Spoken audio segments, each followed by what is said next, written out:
Hey everybody, welcome to the next episode of the Strand Tennis Center podcast, filled with tips, advice, tennis, not tennis, just life advice too, whatever you need. Like it on YouTube, share it on the podcast as well. Thank you. All right, so welcome to the Strand Tennis Center podcast. I'm Steve Capo. I'm your host. It is 5 o'clock on Thursday, May 12th? May, you're not supposed to do that because you're supposed to put all these in the can and then record them later. This will probably go out in a week and it's not up to date. But who cares? Doesn't matter. But I always notice I put these earbuds in and everybody looks so important with the earbuds in to me. I don't know. And then you walk around with your phone. You know, you have my phone. You like walk around and you always look like, oh, he's on a call. Don't bother. He's on a call. I don't know. I just thought, I said, oh my God, I feel like a businessman. But anyways.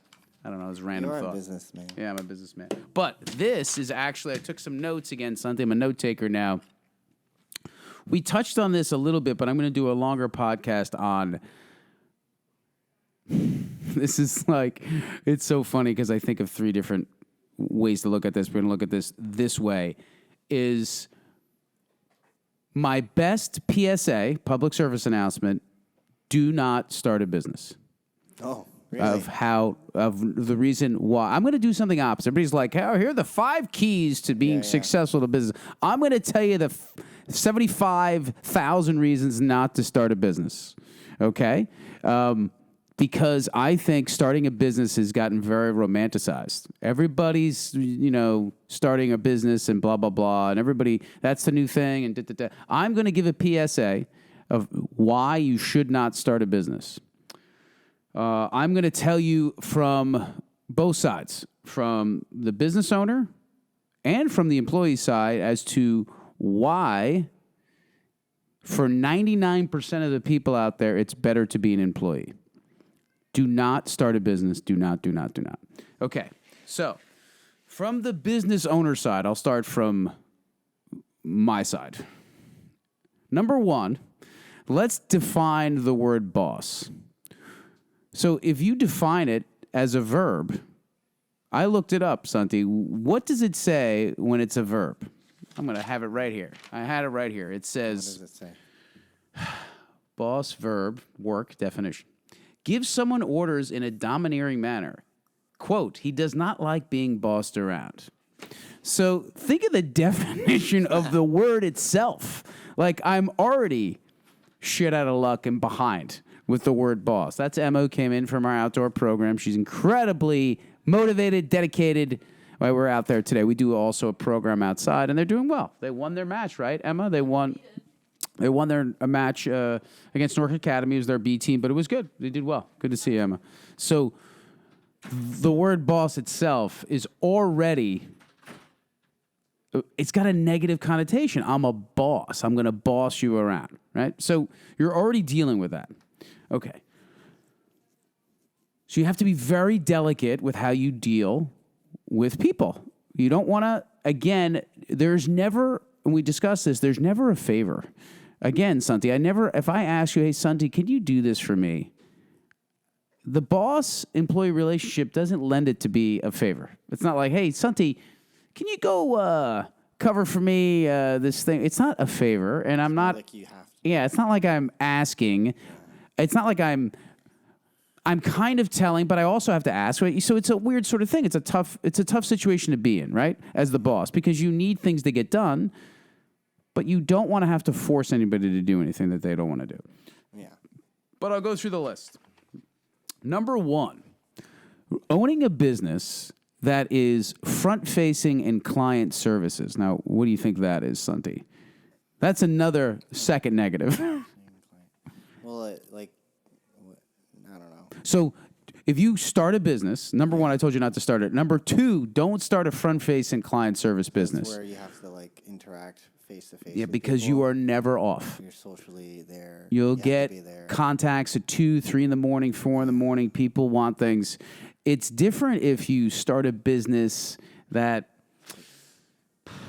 I guess, sells something that is, say, or you sell... Like an online store? Yeah, not an online store, because you may have to deal with customers. Let's say you're selling, or you've licensed your idea to another company, and you get 5 cents of everything that's sold. So you kind of have your own business, but you're not really dealing with customers.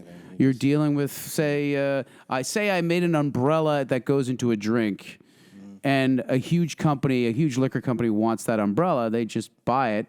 Or I have a patent on, say, some sort of piece of software that goes into every single computer. I'm not dealing with clients on that. No. The company, like Microsoft or Apple, is dealing with the clients. They're going to buy the software, proprietary piece from you. So that's kind of a business to be in, where you're kind of just licensing things and you have a patent on some stuff. But a front-facing client service business, you're never off and you're always on. So, look, that is a tough situation to be in, right? You're always having to satisfy and make people happy in any which way they can. So it's a difficult situation to be able to manage because it's a 24/7 job. What else? Wait. Do you feel like you wish you started a different type of business? Even though I know you love this since this is your child and your baby, you know. It's like anything else. I wish I knew. I'm trying to think. Like I know people that have started businesses and said, "Listen, I have to sell this because I can't get where I want to go." I probably would do it all again because I would. Number one, I'm not good at anything else. So you have to really realize what you're good at, right? So it would be silly of me and egotistical to be, "Oh, you know what? I should have started Uber." You know, I don't know what the hell I'm doing. I'm not. I don't have that ability. I told you the guys that run businesses or started them, and I've known a lot of startups, how they come up with these ideas. It's amazing how they come up with them. Just, working in their office, and they sit there and they brainstorm, and they come up with an idea. Yeah. I just was into tennis. I played tennis. It was a natural fit to go and start teaching. I don't think I would go back on it. And listen, if I was miserable every single day, sure, I would have to change it, right? But I'm just telling people in general, you have to be, I think, the mentality of running your own business is a certain mentality. So I am kind of built a certain way that 99% of these things that I'm telling people, they won't be able to handle it.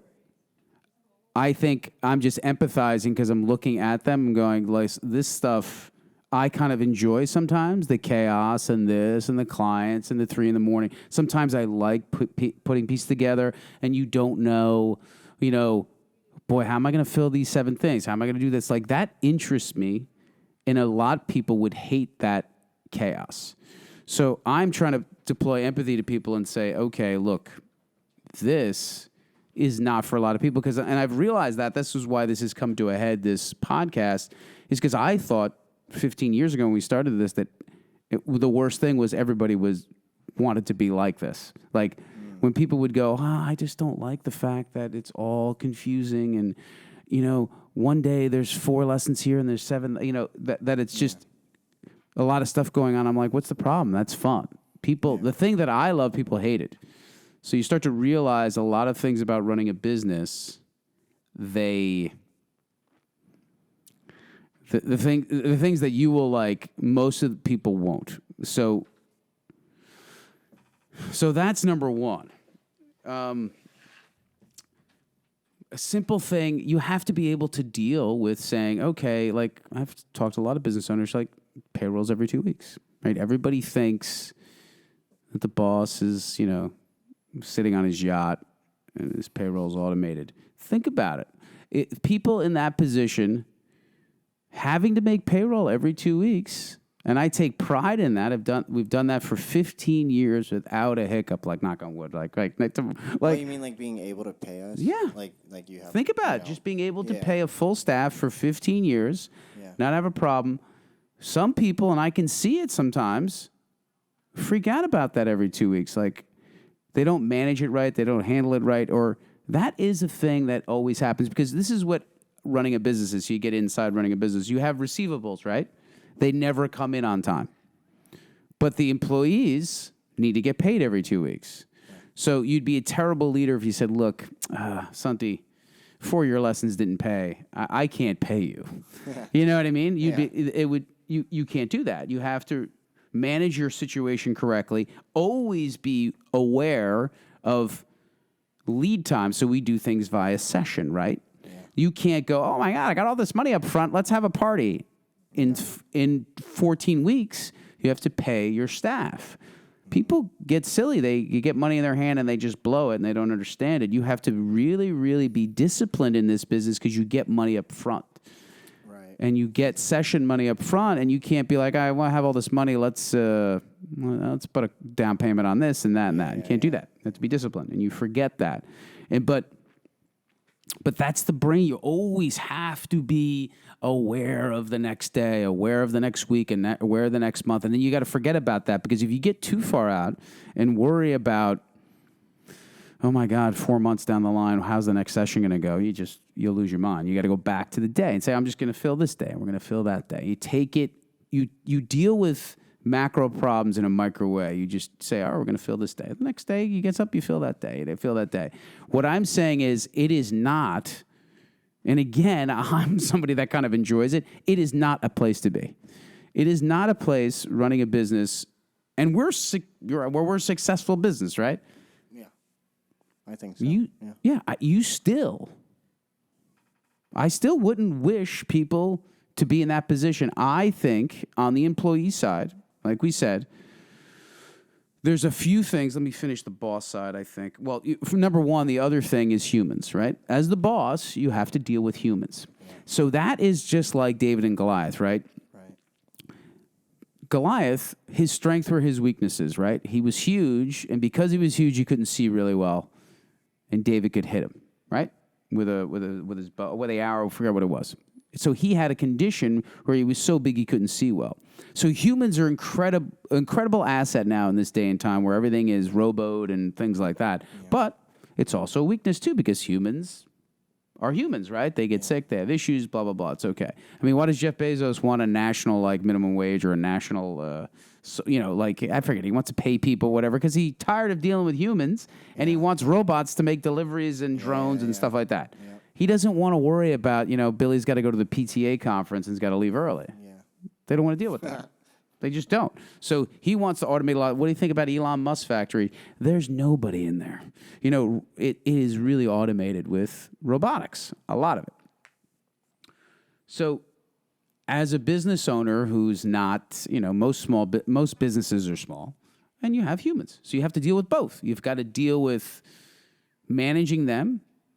And some days are great, and some days are bad, just like a family, just like life. What's the other? Okay, so let's go through the employee side and why I think it's better to be an employee. Okay. For most people. So the employee really can maximize MED. And what is MED? What is it? What is that? The minimum effective dose. So you apply this to anything. Minimum effective dose of working out, the minimum effective dose of health eating, the minimum effective dose of anything of going to a sauna. They say go to sauna 4 days a week at 175 degrees for 15, 20 minutes. That'll be the minimum effective dose. It'll do its thing. But as an employee, you can do the minimum effective dose. You can do your shift, not do any more, clock in, clock out, shut off work, and never think about it until you come in the next day.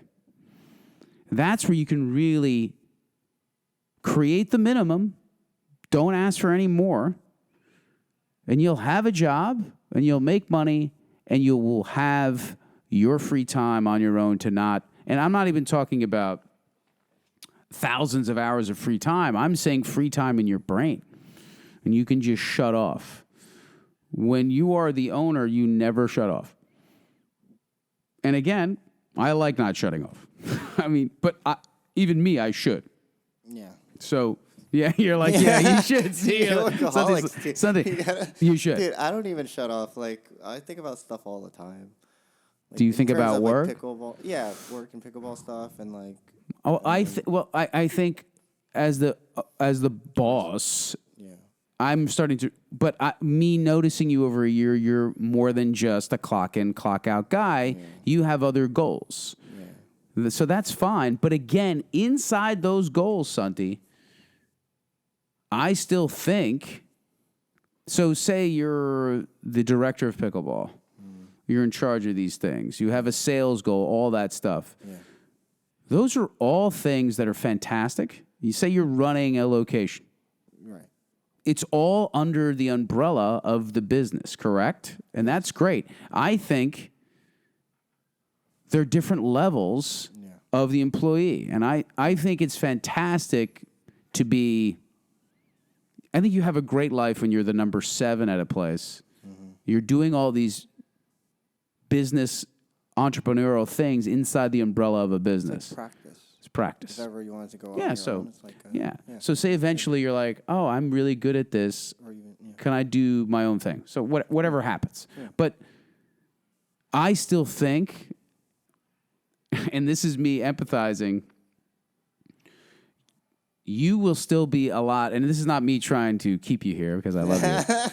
You will still be much more successful, a lot more happy with you running a location and not dealing with insurances. Yeah, you don't have to worry about floods, fires. Yeah, that's like your problem. That's my problem. Yeah, if anything happens, I tell you. Yes, you tell me and we handle it. I don't know who to call. You call the people. Correct. Yeah, right? Very different. Or even like, never mind. I'm saying like employees and stuff like. Correct. Like I can help hire them and help fire them if we hate them, but in the long term, if something happens to me, I go to snowboarding and I fall off a mountain, you got to find someone else. Correct. That would be at least, doing the same thing. Yeah, so you can have a lot of the spoils and a lot of free time being a manager or in charge of a location and not be like, oh shit, my insurance premium went up. I have to pay that goddamn bill. Mm-hmm. All of that stuff that you would be like, oh, I just have to make sure that we're making this location profitable. Yeah. I have the staff. Steve has helped me with the staff. Steve gives me the air cover and help that I need. It's a lot better situation, I think. Yeah. I really do, and I think I'm too far gone. I probably look back and go, boy, that's probably a pretty good gig, but I'm probably too far gone in saying, I don't think I could have anybody tell me, like, look, this is a bad idea. I don't know. Maybe I'll be a bad employee. But I think in that scenario where you... I feel like you would be a bad employee. Yeah, I would. I told you, I've been fired twice. I've been fired several times. But I think that's what I'm saying. That's why 99% of people would be better being just good employees because, I mean, I think it's been so glamorized being an entrepreneur or running a business. It's just not what it's cracked up to be. So another reason why I think a perfect example is you're more than just a sort of teaching pro, right? You have entrepreneurial tendencies. And I think you can still satisfy all those tendencies inside of a safe umbrella. I think if you were not listening to me and totally being rogue all the time, it would almost be like it's good and bad, right? You should probably do your own thing because you think every idea is stupid and all that stuff. It gets that extreme when people are just totally doing their own thing and they probably, and a lot of entrepreneurs have been fired from things because they just don't listen. Yeah. But so that's why it's a range of about 99% of people because you can still have a lot of, like being a salesperson, you're basically running your own business inside of a larger business. There's a lot of things you can do. And sales jobs have got a lot of pressure too because you got to make that quota. They get pressurized a lot. But you can do a lot of entrepreneurial things inside of the umbrella of a company. Okay. I was in the gym one time and it was so great. This is a great thing for an employee and kind of a tongue-in-cheek thing. So I was sitting there in the gym and there was 4 people, I think I told you this, and they were bitching about their boss. They're bitching about the company. They're like, and I was like, they're lucky. They get to blame somebody. As the boss, you don't get to blame anybody. You have to point the finger at yourself because if employees are complaining, it's my fault. It's all your fault. You realize that. But as the employee, you really get to blame somebody. It's fun. You know what I mean? You get to say, you know, it's not, because a lot of people do it. Yeah. It's not me, it's the boss's fault. Right. So, and as the boss, you don't get to do that because it's the buck stops with you. That's it. If the place is dog shit, it's your fault. And that's the bottom line. Yeah.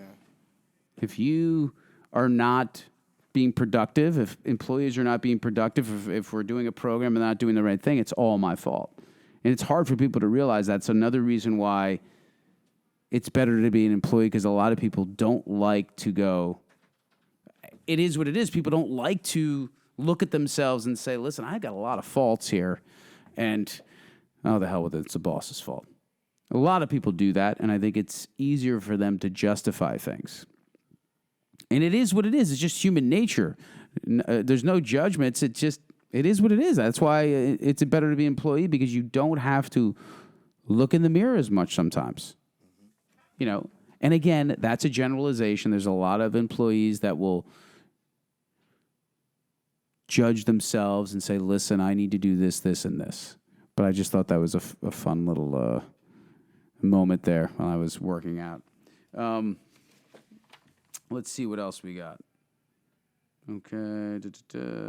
Okay. So this is an interesting moment. You tell me to shut off. Like, it was a weird moment. I don't know why I'm bringing it up. I was away for like 2 days. Mm-hmm. I don't know how long ago this was. And then I was at the beach, woke up, you know, I do this morning routine, and I went into the ocean, right? And I plunged in like 40 degrees, 50 degrees. I'm a little silly. Like, I do the plunges, right? For about 3 hours, Santi, I actually forgot about work, and I actually forgot that I ran a business for a sec. It was almost, and then I woke up afraid. I almost thought it was like a dream. Like, I missed something. It was just a weird experience to actually, because I'm trying to think of that's the only time I've ever not thought of the business every single minute. You had like a euphoric moment. It was weird. Like a natural high. I was like, wait a minute. I got out of the water and I woke up and I was like, it was a weird sort of, I wish I could put it into you were words. in the water for 3 hours. No. I was like, no. But I was in the water when I experienced it, when I woke back up to work. So I did this. I was in the water and I got out of the water and I was just like, wait a minute. Have I forgotten something with work? Because I totally went black. Yeah. So I was like, I thought I missed something. No, it's good. I feel like that's good. No, it's good, and it's weird because you're like, am I? Like, when am I going to experience that? Like, it's a very strange thing to be able to do something forever, every day. Yeah. Shut it off for that 3 hours, not realize it, and go, wait a minute, what would it be like if I didn't have to think of anything? And not that it's weird, but I think that's my problem in general, because if I went and did another business or something, I would just do something else. That's my problem, I think. I don't think I would ever shut off. But it's just it's almost like a dream. It's like falling asleep. I feel like, because if you try to force yourself to shut off, you're thinking about shutting off and thinking about whatever your day-to-day is. But if you naturally somehow do it and you're just in the moment somewhere else doing something, you're at a sporting event or a game or you're with family, and it naturally just shuts off, I feel like that's different than like forcing yourself, like, okay, I'm going to turn off my phone, I'm going to do this. If you naturally forget about everything else and you just in the moment, I feel like that's a more powerful effect and more calming for the soul. Yeah, it's true. Yeah. I think a great book, Fooled by Randomness, is a great observation. It basically, I forget, oh my God, now I'm forgetting the author's name. It's ridiculous. He wrote Black Swan, great writer. He was a trader, and information overload is too much. You got to have a healthy diet of non-information. Because he was talking about trading and how many times you look at your stock account. Really, it's not worth it. You should look at it once a quarter, because all the emotional highs you go through end up being at the same result at the end of the quarter. Like, it all regresses back to the mean. So I should look at it through work that way too. And that observation was like, I should probably shut off or not worry about certain things, because you have to worry about some, but there's 80% of the things you can shut off, because at the end of the quarter, it all regresses back to the way it is. Because you can be in this business and go, luckily you get, and it's still, I have a trouble too, it gets seasonal, right? The business is seasonal because you're indoors, right? So you look like a genius in the wintertime, and then you feel stupid in the summer because you want it with like a waiting list, the wintertime, there's 100, there's 50 people that can't get in and blah, blah, blah. And then you feel like an idiot in the summer when you just got to know it's just the way the weather is. And again, the summer's not bad, but I'm insane. So I want everything to be insane. But I, just like watching a stock account, shouldn't look at the stock account, after... So summer's the dip. Yeah, that's the way it is. Yeah. And you just got to learn to roll with that and not even look at it and just say, okay, this is the way it is. And you got to be smart enough between September and March to manage your situation right that you're like, okay, this is what happens. And that's the way you should look at anything and not look at it every single day, because it all regresses back to the way it is. It'll end up being, you wake up, if you fell asleep for 4 months, you'd wake up, it'll be the same way. 99% of the time. And we get fooled by that, and I get fooled by it too. And every once in a while, I'll find myself in June or July and want to just rip someone's head off. You know what I mean? Because it's like, it's not... I guess like an entrepreneur, you want to just keep growing and growing and growing, and it's impossible. It's impossible to do. It's great to talk about it now when you step back, but then you're like, I don't understand. You just lose your mind. But so as you can just tell by this rambling of the podcast, it's better to be an employee sometimes, to just do your job and go home and have a beer. It really is. I'm telling you, do not start a business. Invent a widget that a big billion-dollar company has to give you $1 for every time they sell something inside it. That's the best way to do it. Usually you don't do this. Usually you don't do podcasts saying, or anything in regards to tennis, don't run a business, don't do it. I think the club is nice. I think we give good tennis lessons, but usually... And they always say this is not me doing it, but I was thinking about it. The marketing, they always say, and I give restaurant people those tips. I said, why don't you give your best recipes away for free? What do you think that would do if somebody went on their social media and gave away their most famous recipe at their restaurant? What do you think that would do? What it would do? You ran a restaurant. What do you think? People will improve upon it. Okay. And people will obviously try to make the same thing because you have the recipe, but it will never be the same because you personally, you created that recipe and you made it with love and you made it your own. Even if you give them every single step, it's still not the same because only a certain person makes something a certain way. Yeah. And that comes with any business too, probably. So like here, we teach a certain way. We interact with people a certain way, and they come back, I think it's just like anything. I think when I get a coffee from somewhere else, it always tastes better, even though I can make a coffee. But when someone makes it for you, it's the whole experience of the service, right? So if you gave a recipe away for free, people would respect you for it, but they still would want to go to the restaurant and eat it because it's always going to be a little better, a little different in the experience of the whole thing. I can tell... again, I can tell on the podcast how to hit a forehand right now. That's not what it's about. People can go play tennis on any court. It's the experience you provide, right? We'll give away any type of lesson secrets. There are no secrets. Everything is online and commoditized. That's not what it's about.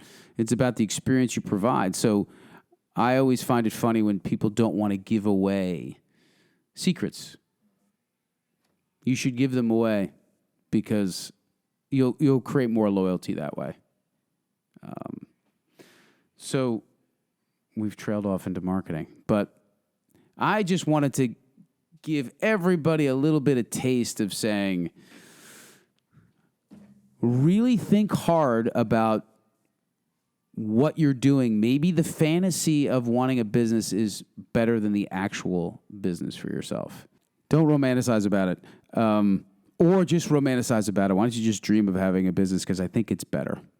It's better than going through the whole thing. And again, that's me saying it to other people. I wouldn't want it any other way. I'm just trying to, again, deploy some empathy and go, this is not for everybody. And we've discussed this a lot. I just felt like I wanted to spend a whole half an hour on it. So, and it would be unfair for me to say, yeah, this is, everyone should do this. I don't think they should. I think it's a good life. You know. Are you ever tired? Do you feel like you're tired? Oh, sure. Sure, you always feel tired. You mean physically or emotionally? You're never exhausted, right? Because it's I feel like this gives you energy. No, I'm never exhausted. I don't have an exhausting feel. I only just physically tired because your body shuts. Maybe physically tired, but I feel like I should be, and this is a weird thing, I feel like I should be smarter to be able to figure some things out that I haven't been able to figure out. And it gets me more frustrated that I haven't been able to. It's like anything. Like, I mean, a business, you're always trying to figure things out, make sure this works, and you're like, well, why haven't I been able to, make this automated? Why haven't I been able to do this way? So it frustrates me in the sense of not being able to,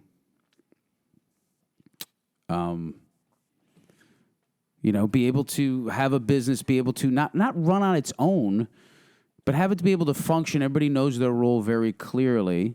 Yeah. Because it always changes. It always moves and changes, but I need to realize you can't let go as much because you feel like it's always changing, and like now we're kind of set in stone a little bit. Yeah. With certain people, so you feel like you can let go of their hand a little bit. I think most recently it's just humans. We haven't had enough humans because of the pandemic and because people were staying on unemployment. Then it was hard to find new people. I think it's been a process with finding enough people, and that's where we're at. We're just trying to find more people to be able to. Some people are working 58 hours a week. It's insane. They can't do that. And I feel bad about it that I'm sitting there out looking for resumes, looking at people, trying to hire people, and that's where we'd like to take more than less, like we said, figure out what happens. It's better because we need you guys fresh to work, and we talked about this in the last podcast. We need people fresh, and that's where I feel like I need to be better at getting people in here. That's all. Like something like that. Being able to get people in there to help our staff out that's working hard. So that's where, and again, this is part of the running a business, right? You never shut it off because you're like, wait a minute, okay, the business is full, but we got to make sure this process works. Mm-hmm. And then you think about the process. Then you got to go back to saying, I got to think about the customer. Then I think about the process. Then I think about the customer. So you keep going back and forth, customer process. And then, wait a minute, I got to think about our online thing. And then there's 1,000 things going on, right? Even in a small business, And so it's always on your brain. And I always said to people I'm talking to, like I'll talk to people. I said this already. There's just 7 balls in my head. There's something else going on. Yeah. And that's where I could be good to shut it off. Yeah. In the sense of it's great here because I can talk to someone on the court and know 7 things that are going on and help all those people. But when you go to have dinner, just shut off. Don't be like, all right, those 7 balls are still in my head. But you feel like you can't shut it off? I feel like I don't want to shut it off. What? That's different. That's you know what I mean? I feel like I don't want to because it excites me to problem solve. Okay. But I have to understand, just like Winston Churchill, those breaks problem solve. You got to step away from it because you get so involved in something you cannot find the answer to it. Yeah. And you need to step away. And I have to trust that and get away and not think about it for a weekend, and all of a sudden the idea pops in there. Happens. But we've talked for a while, Santi. Anything else you think about in regards to employee to boss? I know a lot of people. I would say just enjoy your job. I feel like a lot of people don't enjoy what they do, and they just do it for the money, or they need money, or they have to because they don't have, they're just stuck in that circle. But it's okay to I don't know. I wouldn't say drop everything and leave, but you know, if you don't have too many responsibilities like kids or anything, you know, change your career or do something you want to do, and then or find a job that you want to work and a boss that actually cares about you. You know, because a lot of bosses will just, you know, demand things and yell and you know, expect stuff, and like it's not a comfortable world. You know, you want to be somewhere comfortable where you feel free, you don't feel anxieties and stresses, and you come happy.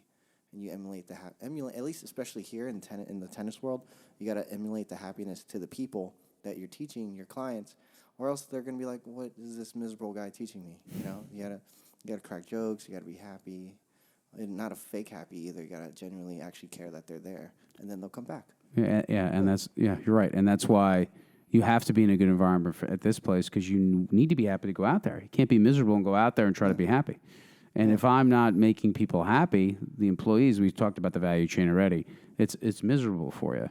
And I'll give you a secret that you should never tell the employee, right? Like the recipe. You, as an employee, need to live way below your means so you can tell me to fuck off whenever you want. You know what I mean? Yeah. So the boss doesn't have any control over you. Yeah.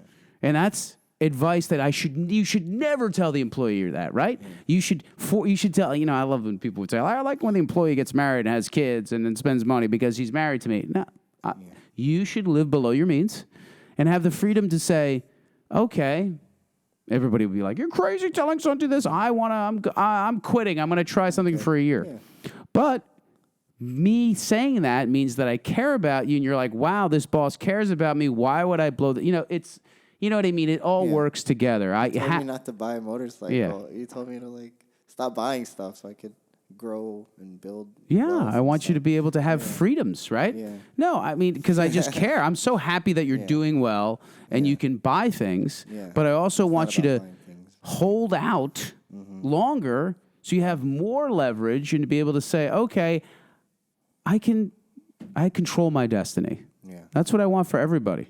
And if you can do that, then you're even more happy where you're working, because you have enough money that you're like, oh, this is fun to go to. I'm not worried about paying my bills and going, oh, I need to work 10 more hours. I need a side job. I got to figure this out. Right. Right? That makes sense. Santi. Good stuff. I care. It's not bullshit. Just get back to work. I'm going to boss you around a little bit more. Okay. Santi, it's just too fun. These podcasts have been fun to get to know each other. We do one-on-ones. We don't even need to do them with Santi. We just do one-on-ones on the podcast live. Santi, how's your life? Let's go through your... Good, I love it. I love it. Still looking for a wife. I'm looking for a wife. This guy is still looking for a wife. I'm kidding. I don't think I want to get married, but... You know, John Cusack said... What did he say? He said, I wanted to meet... He goes, all my friends got married. I wanted to meet the second wife. Because he didn't get married yet. All his friends got married and got divorced. He goes, I wanted to wait for the second wife. So he waited till he was, you know, I don't think would he get married? But he waited real late. Really? So wait for the second wife of all your friends. Wait for the first divorce. I know that's not cynical enough, but that's basically... You want to be like James Bond and travel and go everywhere and smash random ladies. Isn't that a character? Yeah, but that'd be nice, though, right? I don't know. I sound like a dick. I'm gonna cut it out. I'm gonna cut it out. You got to be very careful.